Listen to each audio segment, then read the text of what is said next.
ತುಂಬ ವರ್ಷಗಳೇ ಕಳೆದಿತ್ತು ನಾನು ಯುಗಾದಿ ಆಚರಿಸಿದ್ದೀನಿ. 8 ಇಯರ್ಸ್ ಆಗಿತ್ತು.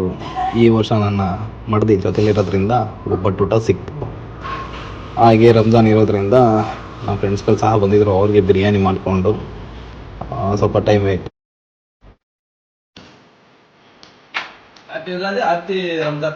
ಹೋಗಿ ಅಂತ ಹೇಳಿದ್ರು. ರೆಡಿ ಆಗಮ್ಮ ತಾಯಿ ಅಂದೆ. ಗೆಸ್ಟ್ ಮಿನಿಟೇ ರೆಡಿ ಕರ್ಕೊಂಡು ಹೋಗ್ತಾ ಹಾಗೇ ಒಂದು ಸ್ಲೋ ಮಿಷನ್. ಆಮೇಲೆ ಸೌದಿ ಆಕಾಶ ನೋಡಬೇಕು ಅಂದ್ಲು. ಕಾರಿನ ಸನ್ರೂಫ್ ಓಪನ್ ಮಾಡ್ಕೊಂಡು ಕೊಟ್ಟೆ. ನನ್ನ ಮೊಬೈಲ್ ಬೇರೆ ಕಿತ್ಕೊಂಡು ಇಟ್ಕೊಂಡಿದ್ಲು. ಎಲ್ಲಿ ಮೊಬೈಲ್ ಬಿಸಾಕ್ತಾಳೋ ಅಂತ ಫುಲ್ಲು ಭಯ ಆಗ್ತಿತ್ತು. ಪರವಾಗಿಲ್ಲ, ಧೈರ್ಯದಿಂದ ಇಟ್ಕೊಂಡು ಎಂಜಾಯ್ ಮಾಡ್ತಿದ್ಲು. ಮಾಡಲಿ ಅಂತ ಬಿಟ್ಟು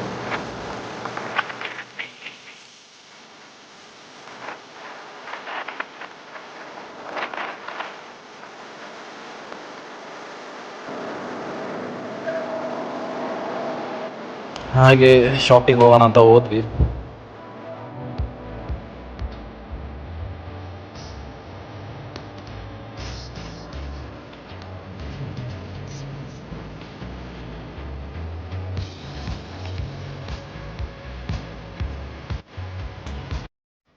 ನನ್ನ ಮಡ್ದೇನೆ ನನಗೆ ಒಂದು ಜೊತೆ ಬಟ್ಟೆ ಕೊಡಿಸಿದ್ರು ತಗೊಂಡು. ಆದರೂ ನನಗೆ ಖುಷಿ ಇಲ್ಲ, ಯಾಕಂದರೆ ಆ ಬಟ್ಟೆಗಳನ್ನ ಯೂಸ್ ಮಾಡೋದು ನಾನು ಮಾಡ್ದೇನೆ ಯೂಸ್ ಮಾಡೋದು. ಹಾಕೊಂಡಿರೋ ಟಿ ಶರ್ಟ್ ಸಹ ನಂದೇ. ಬಿಲ್ಲಿಂಗ್ ಆಯಿತು.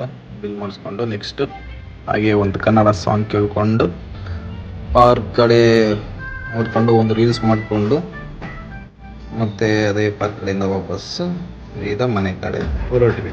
ಇವತ್ತಿಗೆ ಇಲ್ಲಿಗೆ ಟಾಟಾ.